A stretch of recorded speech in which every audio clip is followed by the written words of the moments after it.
Well, g'day curd nerds. G'day curd nerds. Well, g'day curd nerds. Well, g'day curd nerds. Well, g'day curd nerds. Well, g'day curd nerds.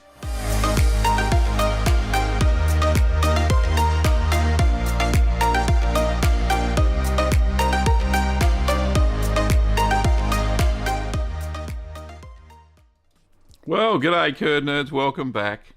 I'm Gavin Webber, the host of the show, and today you're watching Ask the Cheeseman, episode 317. Yes, we've been going for a while now, which is very cool. First of all, of course, big shout out to all of the financial members and patrons of the show. Big shout out to Kerry Harburn, Bree Schnell, Bruce Neely, Nightmares at the Table, and Chelsea Grimsley. Thank you so much for becoming members of the channel on YouTube. Also, let's not forget the patrons, new patrons, Colin Thompson, Judson, and Lisa G, plus everybody else that's listed there. Without your support, we wouldn't have much of a show. Thank you so much. One thing I must say this morning is a big happy birthday to my dad.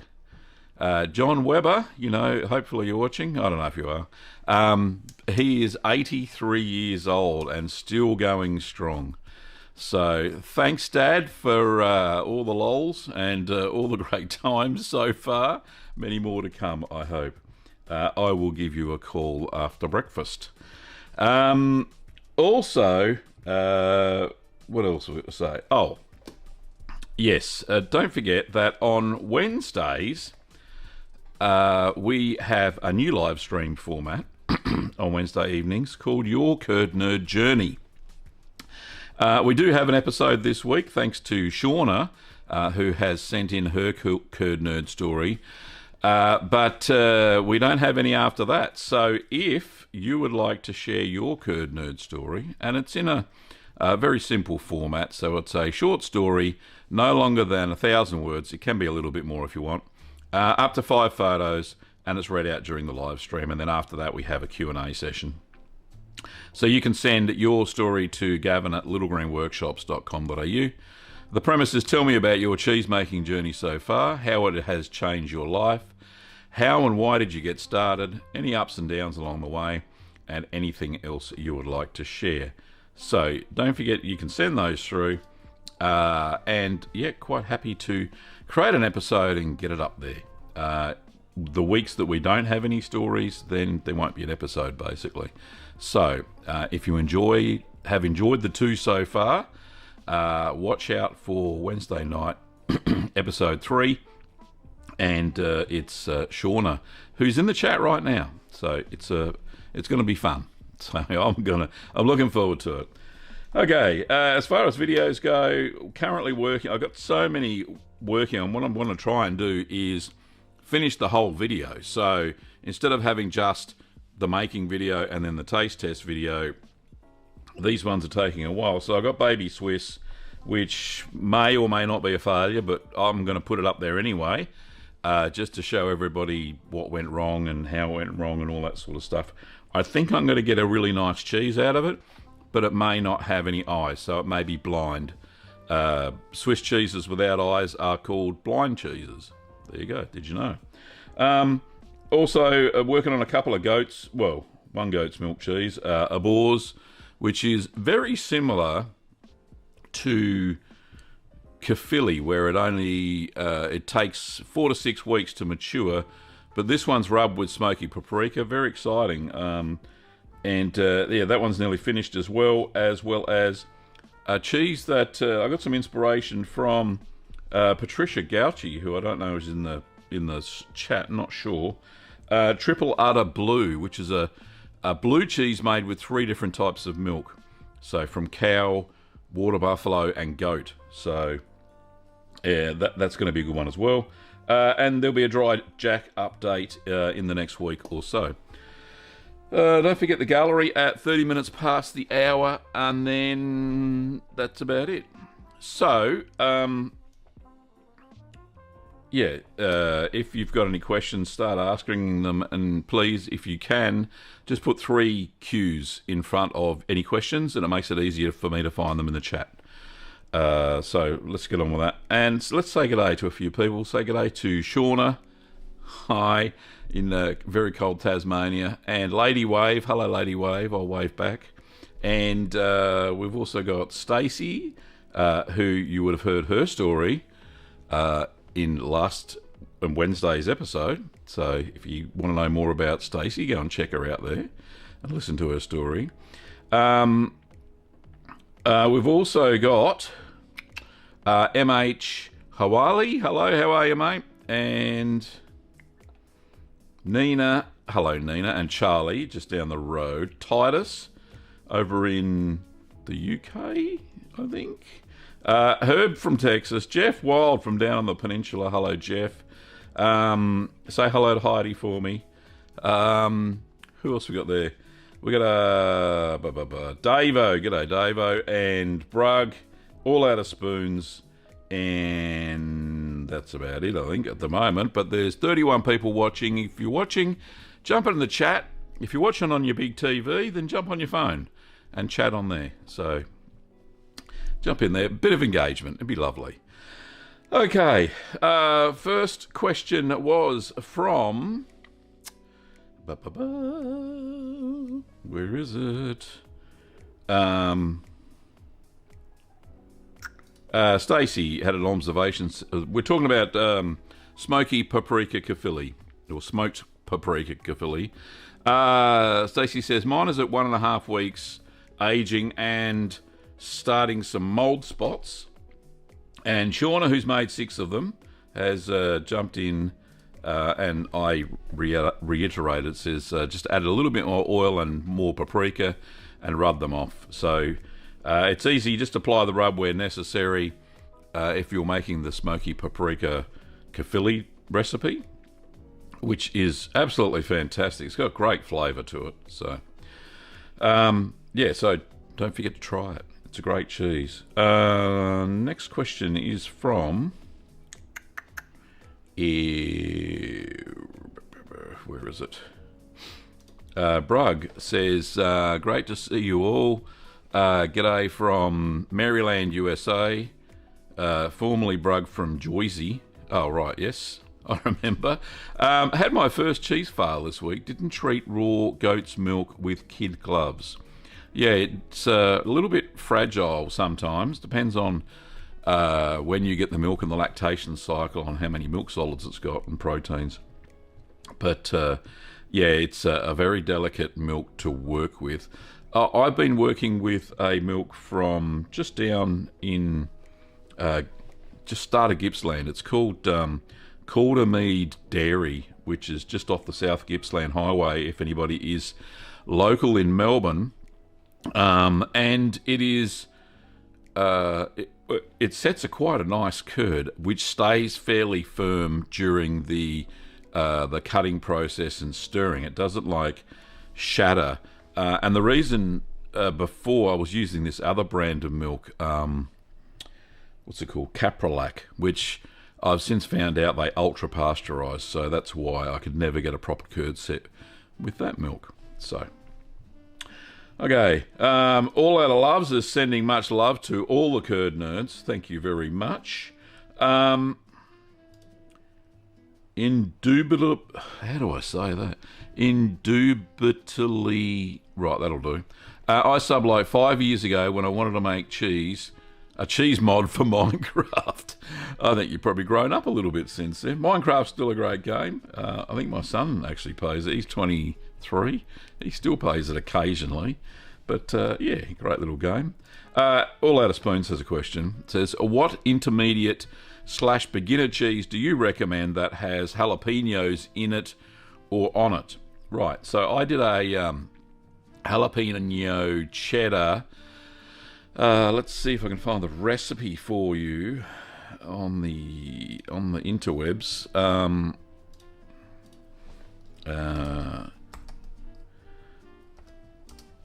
Let's have a look. Oh, there it is. Yep. I'm pretty sure it's a... Hang on, let me just... sorry, I should show that. So, there we go. On the channel, jalapeno cheddar and the taste test. I used fresh out of the garden, but boiled them for a little while. Not download. Share, Gav. What are you doing? Yeah, so pop that in the chat. There's the link for you. That's my favourite. Had a nice flavour to it. It wasn't on the strong side, but it was nice. Had a nice flavour, bit of heat. So, and that's a nice easy one.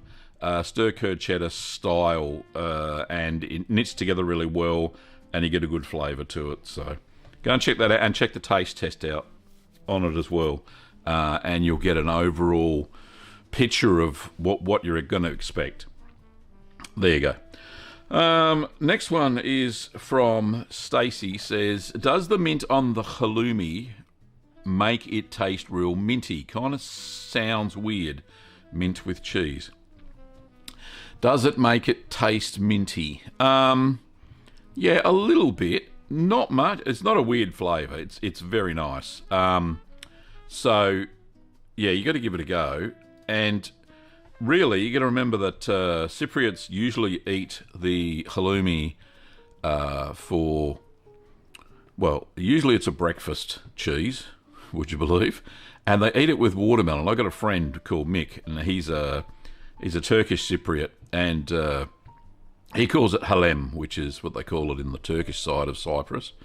And he says you got to try it with watermelon, Gav. So Kim and I whipped up a batch, and we did the watermelon thing, and yeah, it is exceptional. You got to have the mint in the middle though. I found that I've started to use just mint leaves from the garden, just fresh mint leaves, and I just quickly blanch them for a few seconds just to get any yeasts or stuff off. So halloumi's a fairly fresh cheese anyway, so it doesn't really matter. So, and then if you can fold the halloumi, that's great. And then put the mint in it. If not, I just press it into the cheese when I fry it in the frying pan. And you absolutely have to fry halloumi. Do not try halloumi without frying it, and there's no point. So yeah, try that. But yeah, mint. You gotta do it. You gotta do the mint with the halloumi. Or if you don't want to do the mint, then I got another recipe. Excuse me. I got another recipe. Where the heck is it?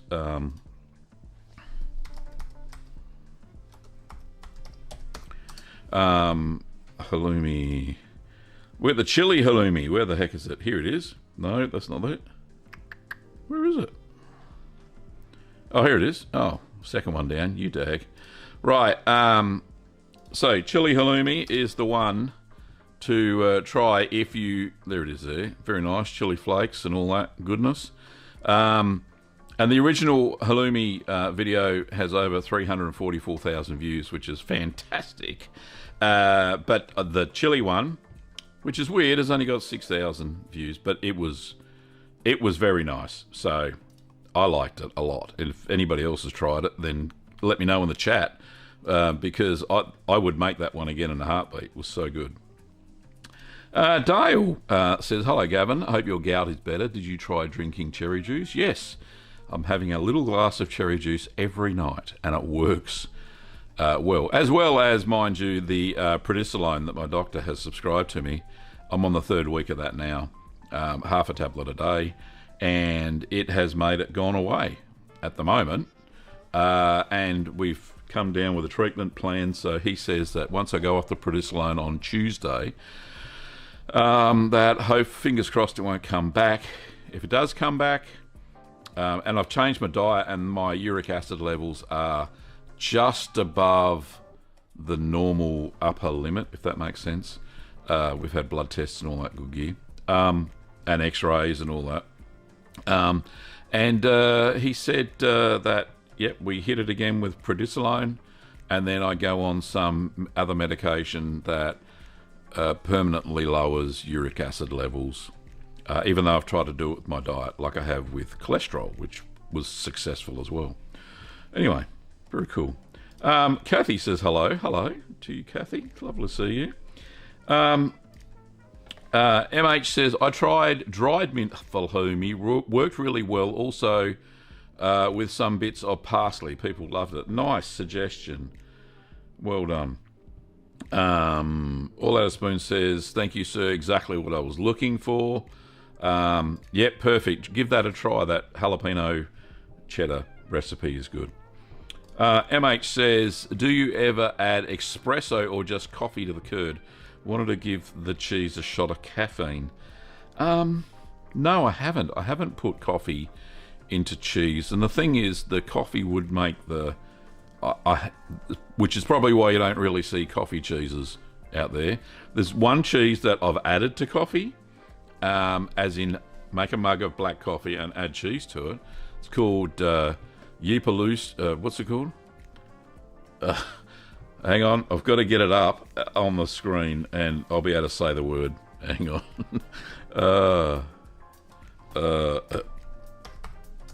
Am I going to get this right?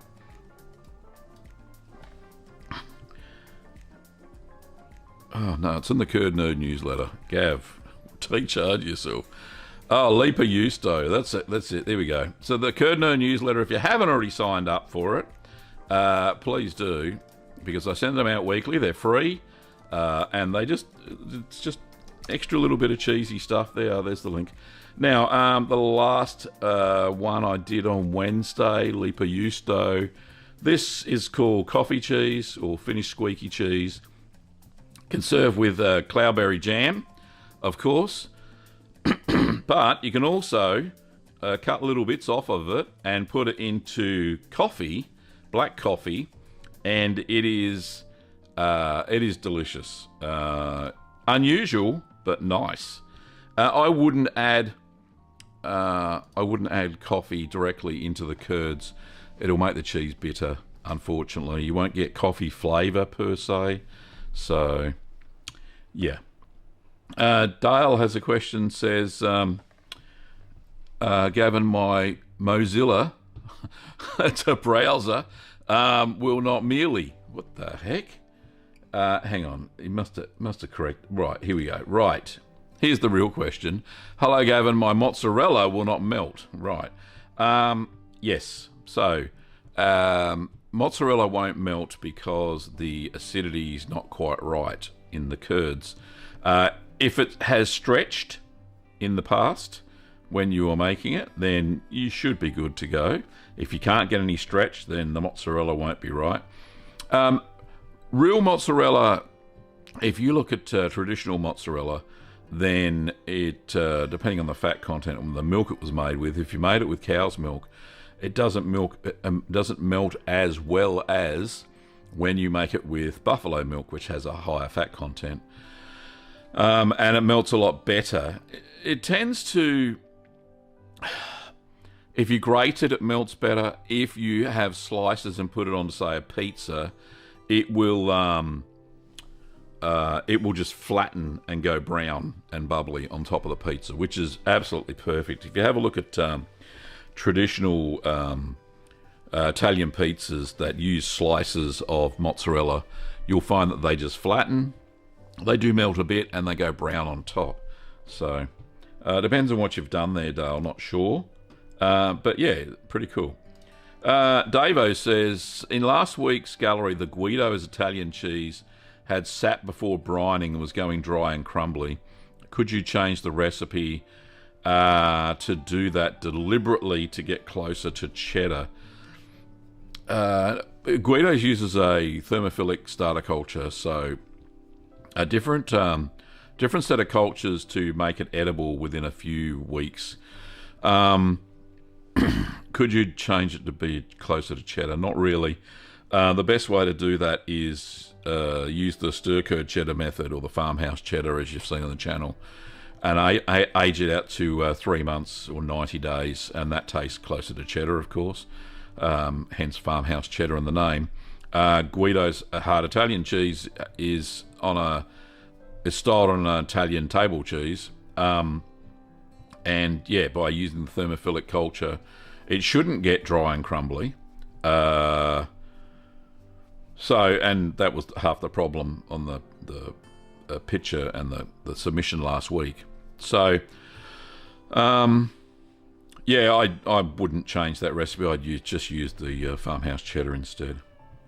Kathy F says, and this is to MH, I think, you can rub the rind with espresso. Yeah, you probably could. It would change the colour of the rind. I wouldn't think it would necessarily flavour the rind coffee. You might get a coffee smell, but I don't think you'll get much of the flavour. Titus says hello Titus. Okay. MH says, yeah, people are having a bit of a coffee fever here in my place. Thanks, Gavin. No problems at all, mate. And he goes on to say, my brother is a pizza maker. If mozzarella does not melt, probably has too low on moisture level. Yes. Try to store the mozzarella in ice water or whey brine, or it'll keep it moist. Oh, good tip. There you go. Kathy says the dry jack has an espresso rub. It depends on the dry jack recipe, Kathy. The New England cheese making one has coffee as well as cocoa powder and pepper. However, the traditional dry jack recipe does not have coffee. It just has pepper and cocoa powder and olive oil. I don't know where the espresso came into it in Jim Wallace's version of the recipe, so that kind of had me stumped, because I looked at so many different sources to find what the rub was for dry jack on the interwebs, and there was no mention except in Jim's recipe to add in espresso. So that was a bit weird, but yeah. Anyway, right, what time is it? 22 past. We won't start the gallery just yet. Throw some more comments in there. One thing I've been doing some research on, I've been watching a bit of Max Miller, Tasting History, if anybody loves that channel like I do. If you haven't already seen it, go and check it out. Max is a very cool dude, and does some amazing historical recipes. And Kim and I were watching the other day, we watch it quite often, and he was doing a bunch of Titanic recipes. I think he did them last year. Anyway, we're watching them again, Kim and I were thinking, well, what cheeses did the first class passengers get? They must have had a cheese platter or something after their dinner. And I thought, well, okay, we'll go and see if we can find the menu for the first class passengers. And actually, at lunch, they were served on the fateful day of the sinking. Were served about 6 or 7 different types of cheeses. Now, I've made most. In fact, I think I've made all of them except for Roquefort. And then there was one cheese that stuck out like a sore thumb that I'd never heard of before. And the reason I'd never heard of it before is because it's gone extinct. And this cheese was called Saint Ivel. So Saint Ivel is an English cheese from Somerset, and it was a spreadable cream cheese that kind of tasted like cheddar. And this is the information I've found so far. So I'm thinking when April comes around next year, I'm going to experiment first of all, of course. But yeah, St. Ivel cheese is, and I've got a recipe of all things that I've cobbled together based on the fact that it was a spreadable cheese that tasted like cheddar, but it was based on a cream cheese. I've actually seen the vats that they've made it in, that they used to make it in. Very interesting cheese. First written about in 1901 at the London Dairy Exhibition, and it was so popular they sold 500 dozen units, or had orders for 500 dozen units, which is about 20,000 cheeses.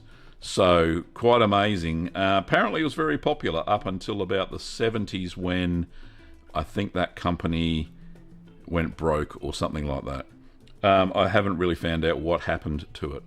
So if anybody's got the official St. Ivel recipe, then shoot it my way, because I'll see if it's the same as the recipe that I've created for it. Never have tasted the cheese. It's extinct. I'm trying to get Kim, Kim's trying to contact older relatives who may have tasted the cheese or known of the cheese. So, yeah, very interesting. So I'm going to be doing a Titanic episode like Max did. So that'll be good fun. Anyway, moving right along. Stacey says, can I use espresso powder that's meant for baking in a cheese rub? Or should I purchase the beans? Should it be beans that I purchase, toast, and grind? Great question. Espresso powder that's meant for baking, is that like a instant powder? I haven't heard of that. Maybe it's just because I don't do much baking, but yeah, that would work, I would expect, especially if it dissolves. So you may get some into the rind of the cheese. So yeah, give it a try, Stacey. That's where all great cheeses are invented, by experimentation. So yeah, that'd be cool. Davo says, add coffee to the French cream cheese with eggs, sugar, cream, a little flour, and make an espresso cheesecake. Now that would work indeed. Thank you, Davo, for that suggestion. I love cheesecake personally. I love baked cheesecakes, not the other ones that you just make and then put in the fridge. I like them to have a little bit of firm texture, but that's just personal preference, of course. Okay, it is time for the gallery, ladies and gentlemen. Let me bring up the gallery. No, where is it? Gav, take charge of yourself. Right, okay. Right, here we go. And before I start, the gallery is brought to you by you, the Curd Nerds. You send in photos to me. And the first photo today is from Nina, who's in the chat. Thank you, Nina, for sending this in. Says, hi, Gavin. Sharing photos of my Appenzeller, aged for 2 months. It's absolutely delicious, with no bitterness, a lovely earthy, nutty flavour, a bit like almonds, similar taste to a really good Edam. And I tell you what, that is a nice rind development too, Nina. I think you've mastered the art of the natural rind. So that looks spectacular. She goes on to say, I washed it with bee linens and wine every few days for the first month, and then a little brandy wash. Tastes very good with white wine. You can tell how good your cheese is. Well, there's more photos. Gavi sausage. There it is there from the above view. I love the stag knife. Very nice. Very nice indeed. And that structure of the cheese is perfect. They're just mechanical holes, but that's nothing. It's lovely. She goes on to say, you can tell how good your cheese is when it looks like a Pac-Man after 10 minutes. Yes. There you go. There's the sound for the Pac-Man. Sound effects are us, apparently. Fantastic cheese. Well done, Nina. Congratulations on your Appenzeller. It looks spectacular. Moving right along, we have a cheese from Shauna. It says, hey, Gavin and Kim. Just a quick photo for the gallery. This is Comte from Domowy Sir Recipe, yeah, the Polish cheese-making channel. Aged 4 months. Oh my goodness. This is divine. An intense, full mouthfeel, slightly dry texture with a wonderful aftertaste. I could eat this all night, and it has received the puppy's seal of approval 4 times. This is the second or third one I've made, and definitely going to keep it on regular rotation. It looks magnificent, Shauna. Congratulations. It's a good-looking cheese. Says, thank you again for all you do for us Curd Nerds. Take care. And I'm pretty sure that Shauna has actually sent me the recipe of that one. And I will put that into my repertoire very soon. I'm looking for a few more good cheeses to start. I've got a cheese-making session booked for this weekend. I booked the kitchen. Kim's been doing a bit of baking lately, so I don't want to disturb that. I love the... she made some chocolate coffee muffins yesterday, and my goodness, they were delicious. And the week before that, I made Anzac biscuits, and at the same time, Kim made some other muffins that had walnuts in them, and they were lovely too. So I love a good bit of baking. But anyway, moving right along. Comte, very nice. Thank you, Shauna. And yeah, I'm making cheese again next weekend. The next one, oh, this is nice. This is from Stacey, who's given me a suggestion. Says, hi Gavin, this idea popped into my head whilst listening to your Ask the Cheeseman show, and had to jump on my laptop and put it on a mug and see what it looked like. I thought I'd share the idea with you. And this is a reference to when people ask me in the chat, Gavin, what's your favourite cheese? I think Stacey's probably seen this about 100 times. She's been binge watching the Ask the Cheeseman shows, which are binge watchable, I suppose. 317 episodes now. So that's the front, and then the back. It says, except processed cheese ever. Indeed. Very cute. I like that a lot. Thank you. And Stacey has given me permission to use her design.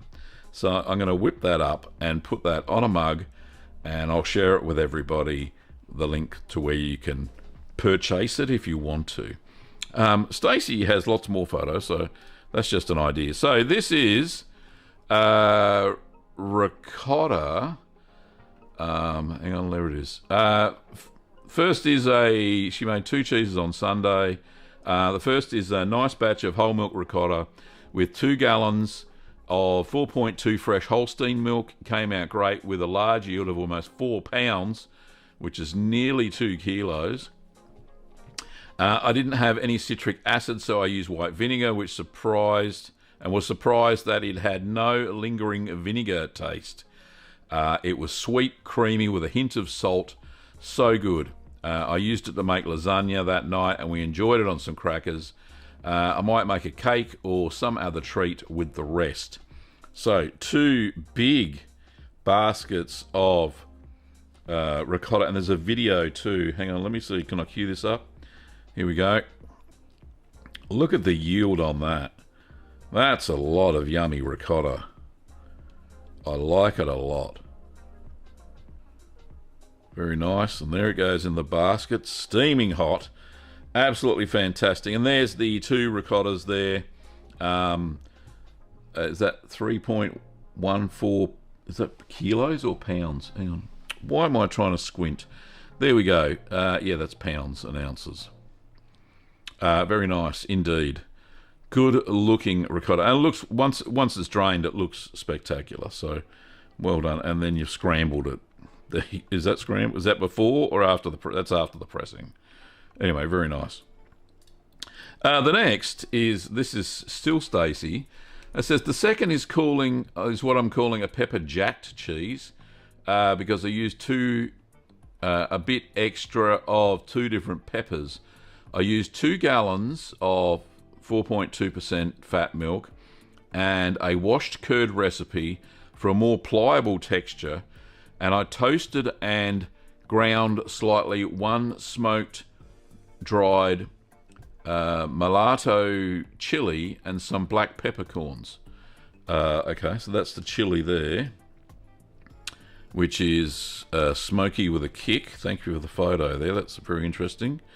So it's a dark purple. The mulatto also has spicier than an ancho, which 2,500 and 3,000 Scoville heat units. It maintains a delicate smoky flavour with hints of chocolate and is used in similar ways. It's a favourite chili for mole sauce and a great ancho substitute when you want to give your recipes a subtle kick. Very nice. There you go. And there's the cheese there. There's the final pepper jacked cheese. It says this photo was taken during the drying stage. Still needs 2 to 3 more days. I will age it for 3 months and see how it tastes. It smells incredible already. Very nice indeed. It's a good looking cheese. Is there more photos? No, that's just the video at the end. Yeah, so that is a good looking cheese. Yeah, send through photos of when you taste it, Stacey. I'll be very interested in seeing that cheese. But that's the gallery this week. Thank you so much for sending in those submissions to Nina, Shauna, and Stacey. Thank you very much for sending those in. If you want to send in, your photos, then I'll show you how to do it. Back to the YouTubes. So yeah, go to just the channel page. That's me. And this bit here. So it's, do you want to become a curd nerd? Blah, blah, blah. Just click on more. And the About tab comes up. It used to be the About tab. Anyway, just go down to here, view email address, and that's the email that you send through your submissions to the Ask the Cheeseman gallery that we have every single week. I process the photos on Saturday night, so I will send you back a quick little email saying thank you very much. It will be in the next day's show. So yeah, please send them through. There are so many prolific cheesemakers on the stream that it would be shame to have a week where we didn't have any photos. But that's where you can send them. Just go to the channel page, view email address, and yeah, just send them through. That'll be lovely. And we'll show your amazing cheeses. And or if you've got an issue with your cheese and you're not quite sure what's happened to it, shoot through a description of what the issue was and some photos, and I will try and play Dr. Queso and see if I can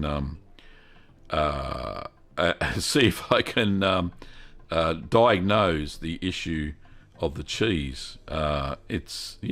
We'll do that. We'll see if we can do that. I've done it many times before, so don't be scared if something didn't work quite as well as you thought it would be. And yeah, just send through. And it's a learning experience for all of us. And if I can't figure it out just by looking at the photos, I'll dig deep into my my library of cheese making books and troubleshooting. I've got troubleshooting books on cheese making, all that sort of stuff. And yeah, I'll see if I can figure it out. Anyway, that's very cool. Okay, if you've got any more questions, throw them into the chat, and we'll get stuck into them. There is another question. Matt, hello Matt, says, hey Gav, with all your skills and knowledge, with all your skills and knowing you have other small businesses, what's stopping you from selling cheeses commercially? Well, a couple of things. Lack of interest is one thing. Because, how do I put this? And it's not meant in a nasty sort of way. It's because the cost of setting up a commercial facility to make cheese and sell it commercially, and all the hoops that you have to go through, is just not my piece of cake. I just don't want to do that, basically. So no, and all the regulations that go behind it, and getting the milk in quantities large enough to make cheese commercially, and the expense would be, I'd be thinking minimum 50,000 Australian dollars to set up a facility to make commercial cheese. So, nah, don't want to do it. I'm 60 in 2 weeks' time. I'm just about to retire. So, well, retire. It's not really retirement. But yeah, officially retiring. So there's no way I'm setting up a commercial cheese making business. But thanks for asking, Matt. It is a very interesting question. If maybe I was 20 years younger, maybe, but then again, you wouldn't get all this YouTube content, would you? There'd be none, because I'd be too busy making cheese, scrubbing vats, sanitising equipment, and maybe for 4 hours a day and every single day making cheese, especially if I had my own dairy. Yeah, so that's kind of why. There you go. Next question. Thank you, Matt. Appreciate it. Next question is from Persnickety. He says, I got my cheesecloths in with extra rennet, calcium chloride, and mild lipase. Should we go next week?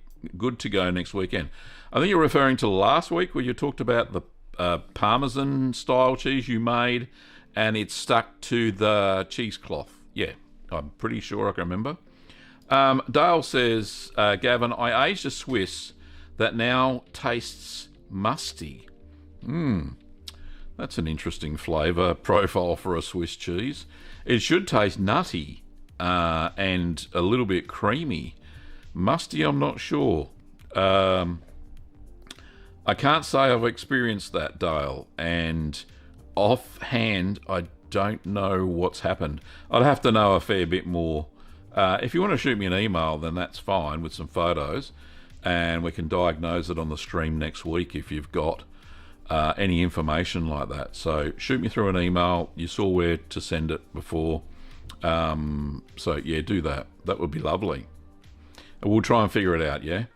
Abia, hello and welcome.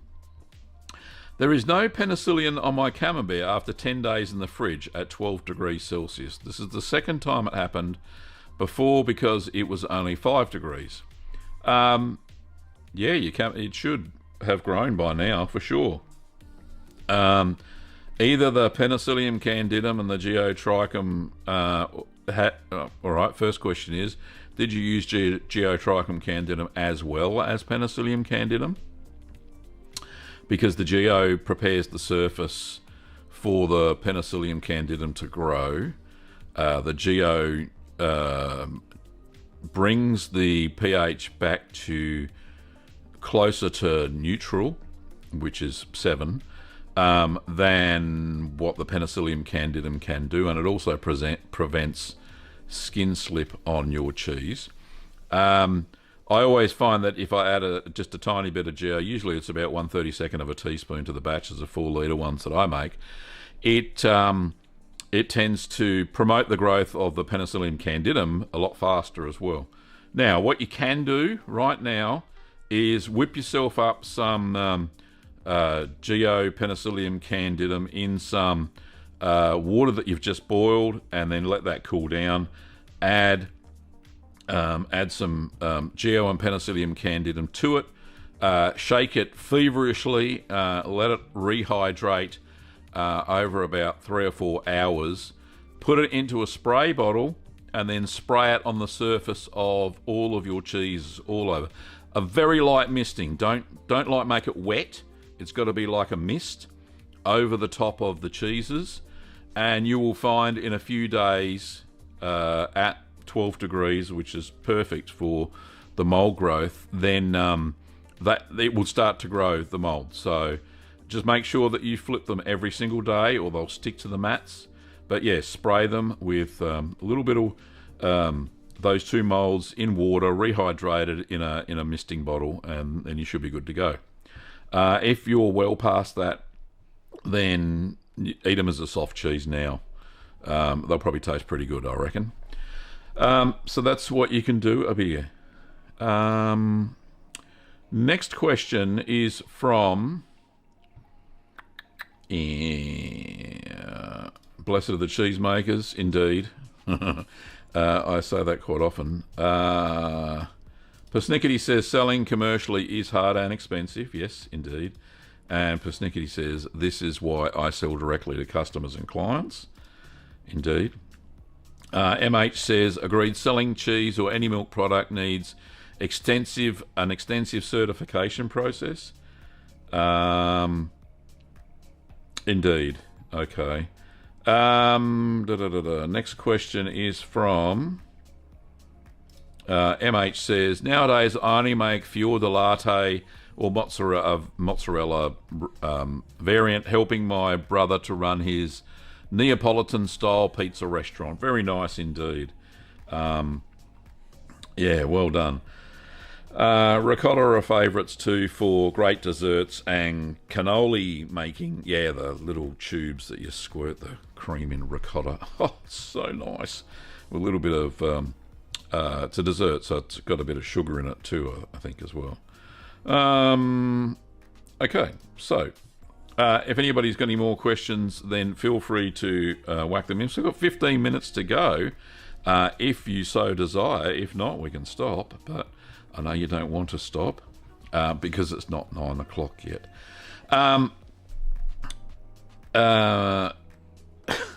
Yeah, very cool. Now let me think. That I'm just trying to think. So next week, I'm not sure. Let me just. Where's my list? Where's my list of cheeses that I've got on the cheese list? I haven't got that up. Gav, find it.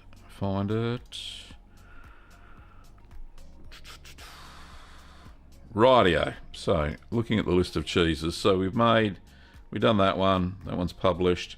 Oh, for those who haven't seen it, don't forget to go and have a look at the answering viewer comments. 16 questions from home cheese makers. Not many people have watched it, and either that's because the thumbnail's very bright and glaring in your face, which was intentional, but the content was quality. I loved it. I enjoyed making it, that's for sure. But if you haven't seen it, go and check it out. It's quite a good little video. Baby Swiss, that is still editing. Abors, that's editing now. Triple Udder Blue, that's editing now. What are we going to do next? So we've got a couple of choices. So we got Comté, which I'm thinking is that Shauna has sent me the recipe. So I've got the recipe there. And she swears by the version that she's found off the Domaway, I think that's how you pronounce it. So I'm going to put that to the top of the list, and we will do that one, I think. Colonia is very similar to Baby Swiss, but it's a bit big. I think the Blue Buffalo might be going up on the list. What else we got there? Reblochon and Epois. Oh, stinky cheese. I don't know. I mean, cheese fridge is going to stink. I've got about 5 cheeses in there now. I don't want them all to stink. Reblochon is interesting as well, so we might pop that up. So let's go for next week. Let's do Comté. Yeah, let's do that. And then the week after that, we'll do Blue Buffalo, or Bleu de Buffalo, because I can get my hands on buffalo milk. It's very expensive.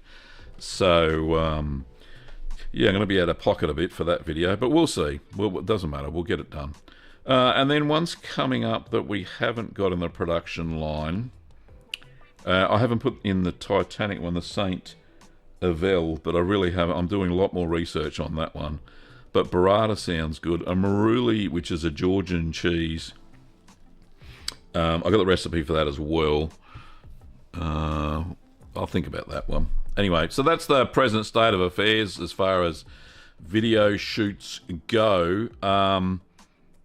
Yeah, so Comté, let's put that into the video shoot section. That's for next weekend, and we'll get that done. Alrighty, so that's all sorted out now. I am very excited. So Shauna says, Gav, I'll send you an update on the Comté recipe. The original is making on direct heat, so the timing is different. Yeah, please do so. That'll be great, Shauna, and I will use that next week. So that'll be interesting to make. I think the process is similar to Gruyere-ish, from what I remember. I haven't looked at the recipe for a few months, but very similar to Gruyere, which I think I've kind of mastered that as well. And that was the base cheese for the Alpine Blossom, which, I tell you what, that was spectacular. That was an amazing cheese. So yeah, really cool. Stacey says, you describe what kind of cheese Comté is comparable to. Comté is it's a French cheese made in the Jura region near Alsace.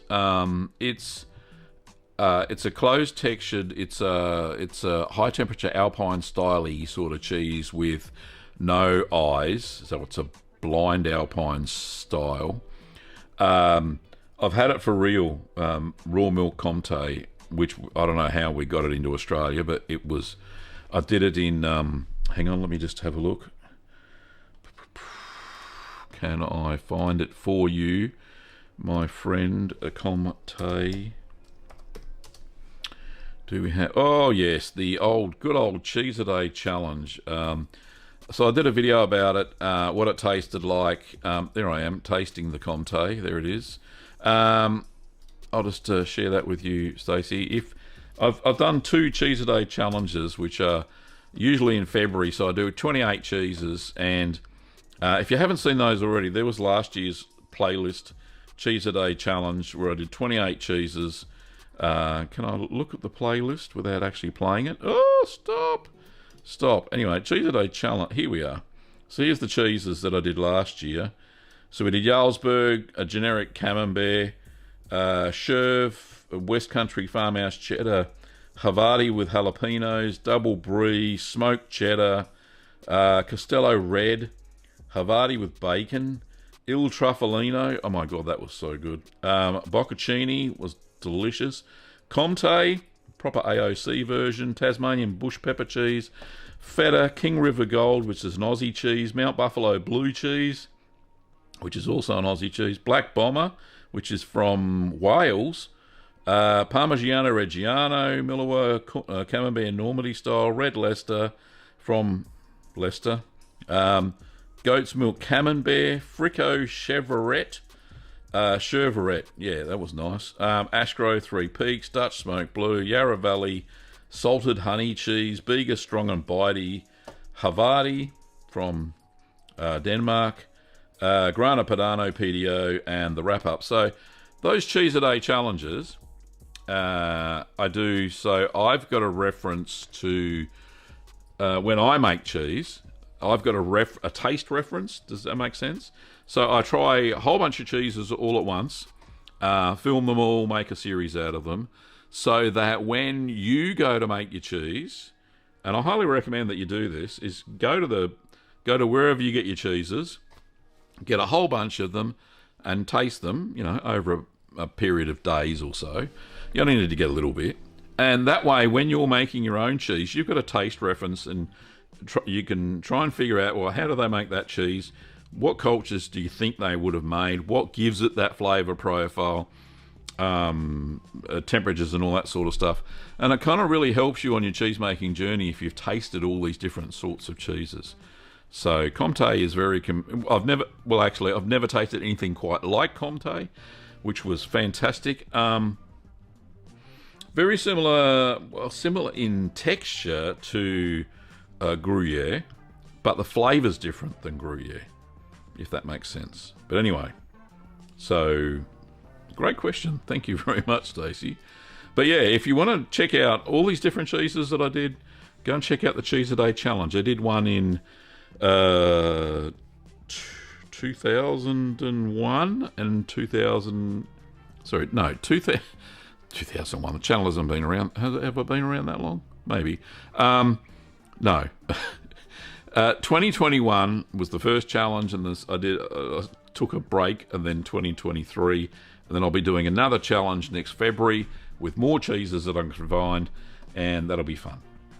Okay, next question is from Vishal. Says, is clabber cheese good than freeze-dried cheese?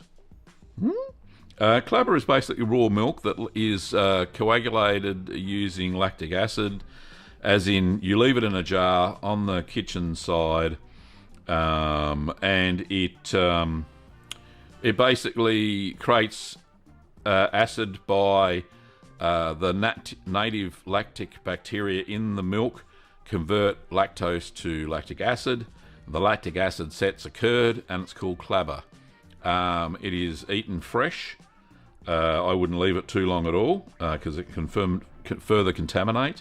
On the Learn to Make Cheese page, there's a lady, and I can't remember her name, exclusively does clabbered cheeses and stuff. So you can go and check her out. I'm not sure what her name is. I'm sorry about that, but sign up for the Learn to Make Cheese Facebook group, and yeah, go and check that out.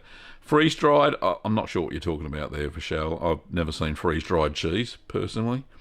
Shauna says, in the cooking phase, the original Comté is heated to 32 to 56 degrees over 25 minutes. My goodness, that's fast. It took me more than double that using the sous vide, so admittedly 10 minutes at the top temperature. Okay. Yes, it would take quite a while.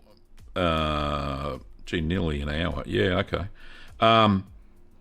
That's very fast. And cooking, changing the temperature from 32 to 56 Celsius over 25 minutes, you would think it'd make it go bitter, but obviously it doesn't. But yeah, it's a very different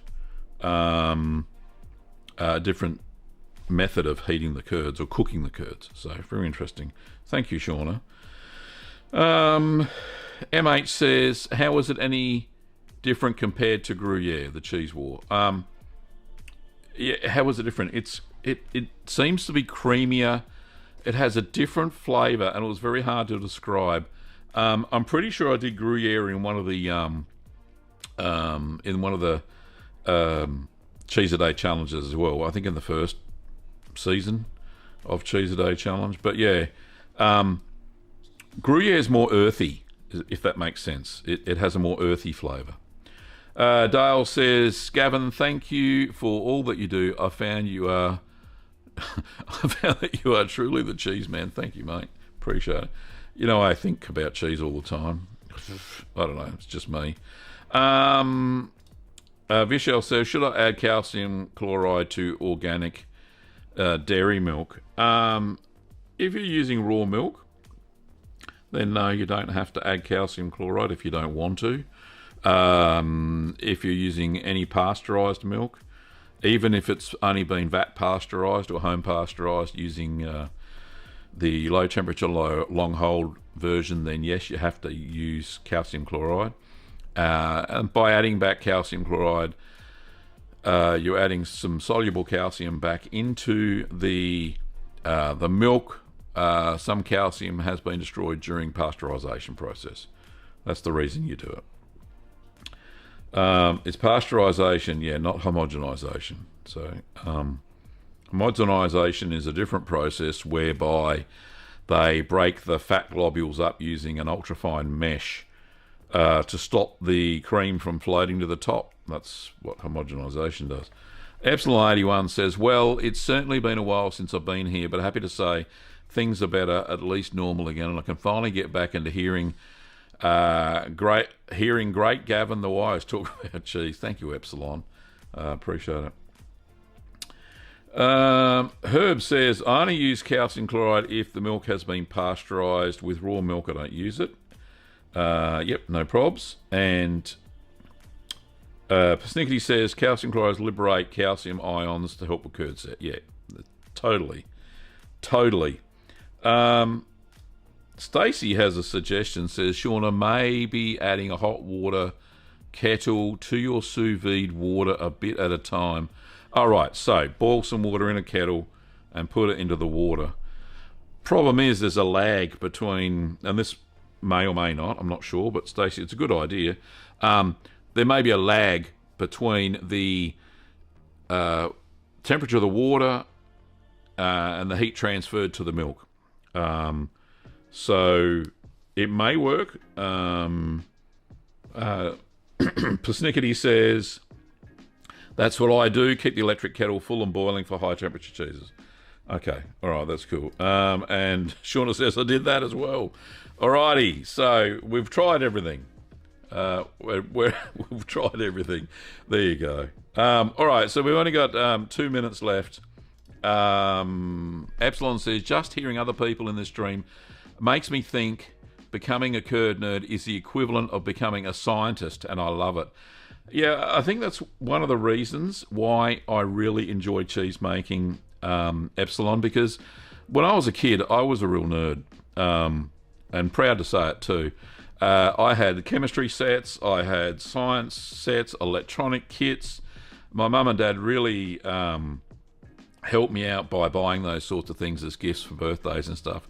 And I tell you what, my scientific brain, I don't know why I didn't become a scientist personally, but I was also interested in radios and I had a CB radio that I'd modified and all that sort of stuff. So eventually I joined the Navy as a radio operator, and I went down that path.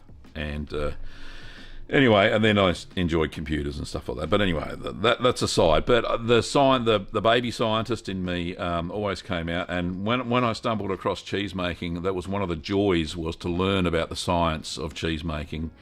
Not that you have to know it, but it kind of helps a little bit to understand the biology of what the lactic bacteria are doing, what the cheese does when it breaks down, and all that sort of stuff. It's just good fun. But you can get really nerdy into it, which I kind of have a little bit. But for basic cheese making, it's just fun. It's just so.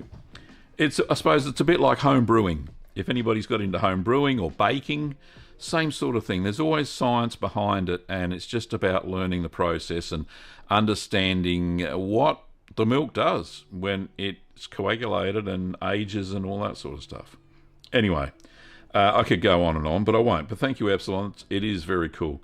And thank you for the other comments, but it's time to go. Thank you, everybody. For those who want to learn how to make cheese, if you haven't already, you could go check out the Curd Nerd Academy at courses.littlegreenworkshops.com.au.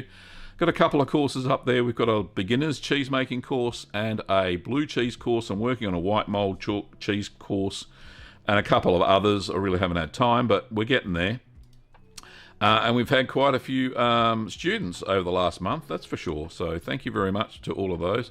If you want to pick up your supplies, we ship all over the world at littlegreenworkshops.com.au. Go and check that out, and you'll see that we have most cheese-making supplies available. And if you want to get some merch, I love a good merch, and I'll work on that cup this week. Go and check out merch.cheeseman.tv. I've got the Certified Curd Nerd mug and quite a few others, and T-shirts and all that other good stuff. But yeah, go and check all those out. Thank you for watching, Curd Nerds. I really appreciated your participation today. It's been good fun. We've had nearly 50 people watching. And just because I like the flashy light, let's get it going. Is it going to work? Oh, there we go. The Curd Nerd light's gone off. But yeah, it's all good fun. And that's what happens when you do a super chat. But it's been great. Now, in a couple of weeks' time, when is my birthday? Is it on a Sunday? No, it's on a Thursday. But we'll have a birthday celebration in a couple of weeks' time. That'll be good fun. Nothing like a good 60th birthday party live on stream, is there? So that'll be good fun. And until then, thanks for watching, Curd Nerds, and I will see you next week. Same channel, same place. Now, don't forget, Wednesday night we have a stream. Wednesday night Australian time. Usually it's very early in the morning in the Americas, South and North America. But in Europe and the UK and Asia, it's perfect timing. So, yeah, check that out. And this week we have Shauna's Curd Nerd Journey, and if you've got a Curd Nerd Journey that you want to share with me, don't forget you can send it to Gavin at littlegreenworkshops.com.au, and it'll be a great little series if it gets some legs. So thanks for watching, Curd Nerds. I'll see you next time.